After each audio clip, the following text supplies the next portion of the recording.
Now this allows some really awesome applications, such as the velocity selector. What this does is when you're doing an experiment where you want a charge that only goes at one specific velocity, you can balance the magnetic force and the electric force.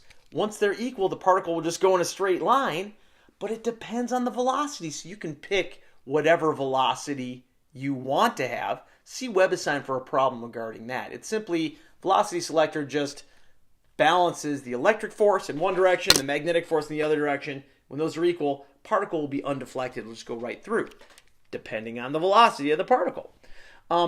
Also, since the magnetic force is always perpendicular to the velocity of the charged particle, so if the particle's velocity upon entering the magnetic field is perpendicular to the B field, the particle will move in a circle, the radius of which depends on the charge of the particle, the mass of the particle, and the B field strength. In this case, the magnetic force provides the net centripetal force. An awesome application for this is called the mass spectrometer. This is how we're able to figure out what elements are in a sample just by using this fact, and see WebAssign for an example of that. Let's now derive the equation for the radius of the path of a particle of charge q and mass m with initial velocity v, and it works when the initial velocity is perpendicular to the magnetic field, the external magnetic field B. So let's take a look at this example right here. We've got a positively charged particle moving into a uniform magnetic field right here, which is the magnetic field is pointed out of the page. The velocity is to the right here from your perspective.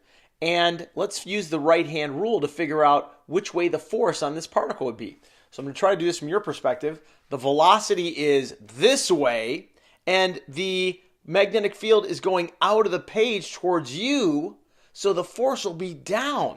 So it moves into this region like this with a downward force that will cause it to start turning. But now that the direction is this way, the force will be towards the centripetal direction. So it'll just keep turning and go around in a circle.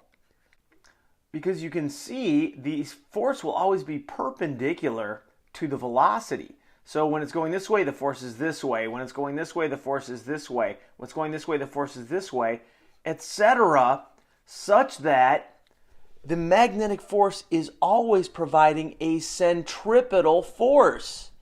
So whenever a charged particle goes into a uniform magnetic field perpendicular to velocity, it will start to go in a circle.